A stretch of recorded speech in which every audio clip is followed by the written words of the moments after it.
I'm very excited to show you AVAYA call reporting and what is new with release 3.12. If you've never seen AVAYA call reporting, this is the main management screen of the software. Now, the nice thing about AVAYA call reporting is you can access everything from the same interface. And AVAYA call reporting can offer standard reports as the base license. There are actually over 60 standard reports that can run on a little bit of everything out of the AVAYA IP office. You can schedule those reports to run automatically, and then you can verify the data or drill down into your data within Cradle to Grave. If you want to use AVAYA call reporting for call recording, it incorporates the recordings and puts them into the same interface within Cradle to Grave. So you can see your recordings and hear your recordings from the same interface. There's a nice wide variety of feature sets available within the call recording, which allow you to download, email, generate an external link. You can actually also create a snippet and have different playback speeds. Within the call recording, you also have the ability to create quality assurance or scorecard campaigns where you can measure your employees' performance. You can also monitor your agents in real time. You can see their current activity as well as what they were doing in the past. You can also build wall boards. These can be customized, or you can use one of the many different wallboard templates available within AVAYA call reporting. Now, what I really want to focus on today is not what has been in the software, but what is new with release 3.12, and that's the contact center piece. This gives you the ability to create skill groups within the software, easily manage who is a part of those skill groups.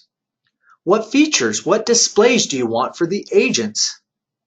I'll also demonstrate how the skills-based routing queuing works and the queue callback features. I'm also going to show you the web chat, what the agent experience is, and what the customer experience is. Okay, so let's go ahead and take a look at the skill groups. It's very easy to add agents to your skills. Here I have 3 different skill groups, and I have my agents. If I want to add an agent to that skill group, I just give that a skill level 1 through 10. If I want to change another agent, I can change their skill level at any time. If I want to adjust the skills or create a new skill, I can do that very simply. Now, the reason I want to show this is how easy it is to adjust the queue announcements. Again, what is the customer experience? What do they go through when they call your organization?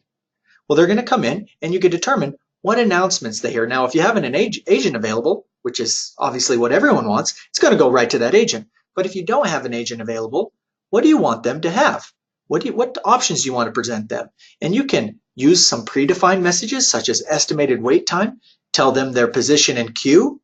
You can also give them the option for queue callback. Now, this is an awesome feature within AVAYA call reporting. This holds the customer's place in line. So if they hear something like, oh, their position in queue, perhaps a couple seconds later, we want to give them the option to schedule a queue callback. And the system's all automated. So when they select queue callback, it will read back to them, oh, I see you're calling from this number. Is that the number you'd like me to call you back? And they can select that number or enter a new number. And the system will call them back when it's their turn. And you can also invoke 2 different strategies. Again, going for the best customer experience. You can reserve the agent, or you can have them wait in queue, meaning when the system calls them back, it'll call them back when they're first, and then once the next agent's available, it connects the 2. The reserve agent is a little bit of the opposite. Once the customer's first in line, it waits for the next agent to become available. Once they are, it holds that agent and goes and gets the customer on the line. Now, the best part about this is it's very easy to deploy. It's just like that. You can give the option to snooze the call. So when you call the customer back, maybe it's a bad time. Well, you can give them the option, hey, we'll try you back in 20 minutes or whatever time you want to select. And then the nice thing is, as this is configured and set up, you can report on all of this activity. There are standard reports allowing you to track, are people using my queue callback? Is it getting them back on the line? Well, you can run reports on that. Okay, here I'll just run a simple skill queue call volume. So if you want to determine when are people using my queue callback?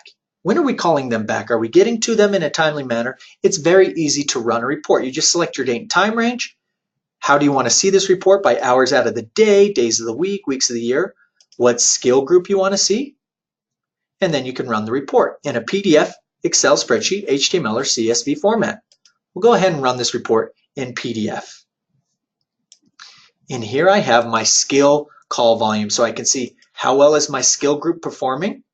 Not too bad. I had 81 calls. I only lost 2 in the queue. And I could go down here and see exactly when that is. And sure enough, it was when my skill group was the busiest, is when I lost those calls in queue. I did have a few callers schedule a queue callback, and we attempted to call them back quite a few times, but we were only able to get a hold of them one time. Now again, if you want to see, well, exactly what happened on these calls, how come we didn't get a hold of them? The beautiful thing is all of this is tracked in cradle to grave as well. So you can go see exactly what's happening when your customers schedule a queue callback. When does it call them back? Did the call get aborted because they didn't answer? Well, let's take a look. Here's one where I happen to know where they scheduled a queue callback. Call came in, went right to the customer service queue, played them some prompts, and after 2 minutes, they decided to schedule a queue callback. They heard audio where it read them their phone number back. They may have entered a new number or used the exact same phone number, and then the callback was scheduled. A few minutes later, it called them back, and I know that by the phone number here. Well, let's see what happened when we tried to call them back. When we called them back, they snoozed it, so we got them at a wrong time. Just wasn't the best optimal time here, so they decided to snooze the call. It's set for 20 minutes. Sure enough, it called them back about 20 minutes later. What happened here? Oh, they snoozed it again. The system will allow them to snooze it and get a callback 3 times. On that 3rd time, they either have to cancel the queue callback or accept it. And here you can see they canceled or aborted that queue callback. Okay, let me show you one where we may have got the customer on the line. Here's another queue callback where this time they did accept it and it transferred over to the agent where it rang there for just 6 seconds. Trevor answered this call, talked to him for 3 minutes and 47 seconds, and then the calling party hung up the call. That's right, Avaya call reporting will show you which side of the call hung up first. Was it the customer or was it the agent?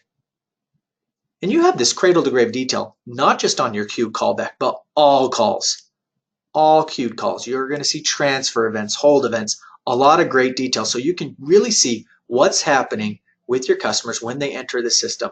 What is their experience? And then you have scheduled reports to determine what are your agents doing with those as well. So you can measure it over time. And then you have the real-time software. So you can see exactly how many calls do I have in queue right now. What's the longest my customers have waited? If I want to determine and schedule some queue callback displays, I can have that as well. These wallboards can be customized to display virtually any value that's in the IP office and within Avaya call reporting. And again, there's a number of different wallboard templates for you to select from as well. So you're not limited by what you see in the wallboards. You can configure these to display virtually any value that you want. Okay, and you can put these up on a flat screen TV. You can have them play audible alarms. You can have them change colors. You can also send a pop screen message to the agents. You can send an SMS text or an email to the supervisors, letting you know when there's a problem. Maybe again, you had too many calls in queue.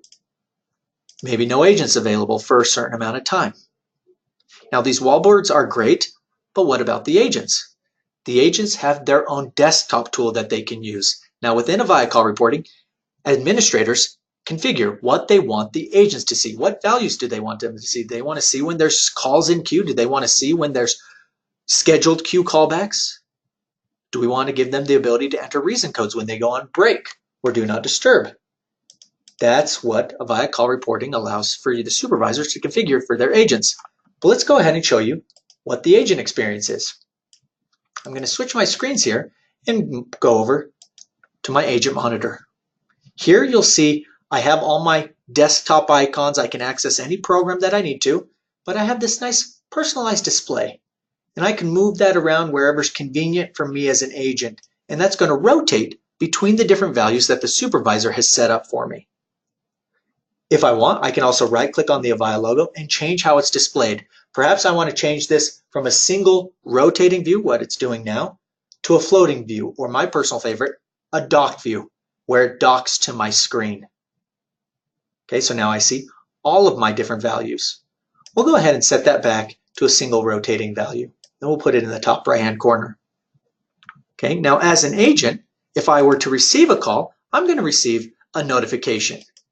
Okay, and I can have that notification on inbound calls, outbound calls, and there you saw an inbound call present to the agent. Now what you'll see here is the customer information as well as the group. This displays IP Office Hunt groups as well as Avaya call reporting skill groups. Okay, oftentimes agents are a part of multiple skills or hunt groups. This notifies the agent what type of call is being presented to them. So if they need to answer the call in a particular way, they can do that. So here I saw this was a sales call. And now while on the phone or even after the call, maybe I just ended the call as an agent and I want to tag some information about that call. I want to tag some account codes. What happened on this sales call? Well, perhaps I scheduled a meeting. That's one of my objectives, and I want to be able to report on how many scheduled meetings I got for each sales call. Or maybe the customer agreed to terms. This was a sales call. They agreed to purchase the software. I can track all that. Or maybe I want to put a unique custom account code. You can do custom account codes, sub or primary account codes. I can also tag freeform nodes. Okay, so if I want more of a sentence structure, I can tag and report on all this information. So I could type something like customer agreed to software purchase, wants to go live in 1 week. Again, not so much an account code or a disposition code as sometimes they're referred to, or matter codes. More of a sentence structure is what the notes are for. And again, all of those show up in your reports as well as cradle to grave. Okay, and again, that pop screen is available for inbound, outbound. You can also enable internal calls if you want that pop screen for internal calls. Okay, the next thing is the agent presence tool. With 3.12, agents now have the ability to log in to their skill groups, to web chat. They can determine what availability they have to answer those. So here as an agent, I'm logged in as Courtney Adams. You'll see I've enabled all my skill groups. I'm a part of 3 different skill groups, and I'm available to take a web chat, but I'm not available to take a voice call. And the reason being is you'll notice when I mouse over that as an agent, it says, oh, you're not ready because you're on a phone call. If I were to end this call, you'll now notice I am available to take another voice call. If I want to log myself out of my skill groups, I can do that. And perhaps maybe I only need to log into one group at a time. Avaya call reporting gives the agents that flexibility, again, to log into all groups or individual skill groups. When they need to go on a break, they can also put themselves into a do not disturb state where they still can receive calls to their desk phone, extension calls or calls direct to their DID, but maybe you only want to take them off of their skill groups. They can put themselves into a multimedia do not disturb state. And again, if the supervisor wishes, they can have the agent enter a reason code. Why did you just put yourself into a busy state? Well, I'm going on break. I'm going on a webinar demo. Okay, so I can't take any calls at this time. Once I'm available again, I just turn that off and I can receive those calls. Here comes another call coming in on the main line. Now that was a hunt group call, not a skill group call, which is why it was still presented to the agent. Again, once she hangs up, it's going to make her available. So that is the agent experience for voice calls. But let me go ahead and show you what it looks like for web chats. I'm going to log into a different agent system here so you can see what it looks like on an agent when I receive a web chat. I've created for this demo a simple blog spot. Okay, here there are currently no agents available or logged in. If I want to log in as an agent, again, it's the same experience. So I'm going to launch my desktop tool here, make myself ready to receive those calls. The system now sees that I'm logged in and ready, and I can click here to chat with an agent. So I'm going to go ahead and minimize my agent tool, and this is the web page. This is the customer experience, and you can customize this web chat to the look and feel how you want to display that. It says there's an agent available, so I'm going to go ahead and log in, and we'll just do John Doe.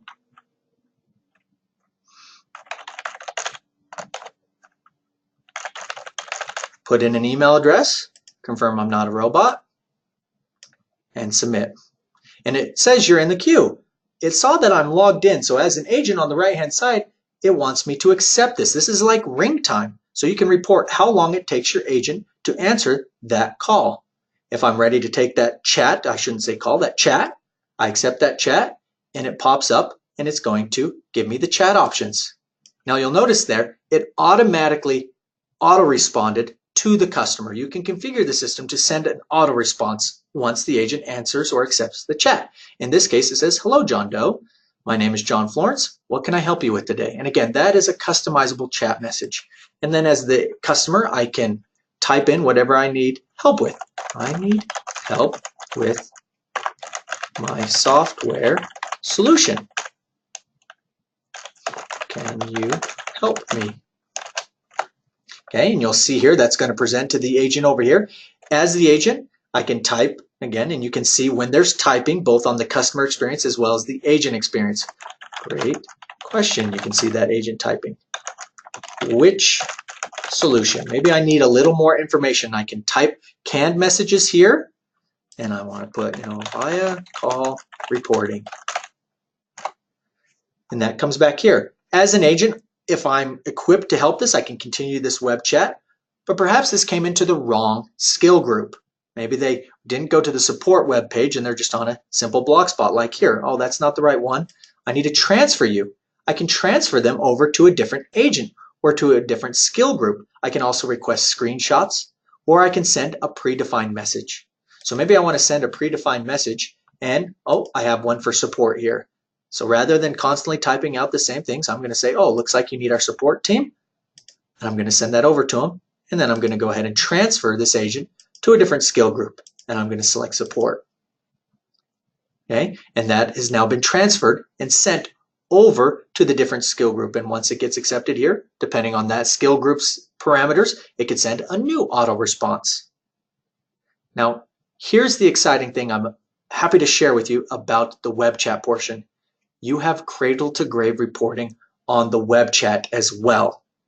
Let me go ahead and show you that. Okay, so that's just a high-level overview of the customer and the supervisor or agent experience. When the supervisor needs to determine, of course, they can see those web chats in real time with the wallboards. They can see queues, just like web chat queues and skill voice call queues. They can see average time to answer, average time chatting, all within the wallboards. You have reports as well as cradle to grave on those web chats. And here you'll see some of my web chats, and I can expand that and I can see exactly what happened, how long the customer waited, how long it interacted with the agent, meaning the ring time. They accepted the chat. How long did they chat? 5 minutes and 31 seconds. And then, Rebecca requested a screenshot. You're also going to see when web chats get transferred to a different agent. Okay, and if ever you have questions about, okay, why did that happen here? I can see, Cody was on this chat, extension 206. He chatted for 3 minutes and 49 seconds, and then he transferred it over to the front door. Why did he do that? Well, here on the right, I have my chat log from the agent perspective. What did they do on that chat? Why did they transfer them? What were they looking for?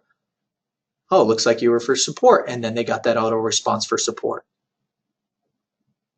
Okay, again, this was just a very high-level intro of what's available within AVAYA call reporting release 3.12. If you'd like more information, please visit avaya.com or contact your local AVAYA NAM, TAM, or sales engineer to learn more about AVAYA call reporting.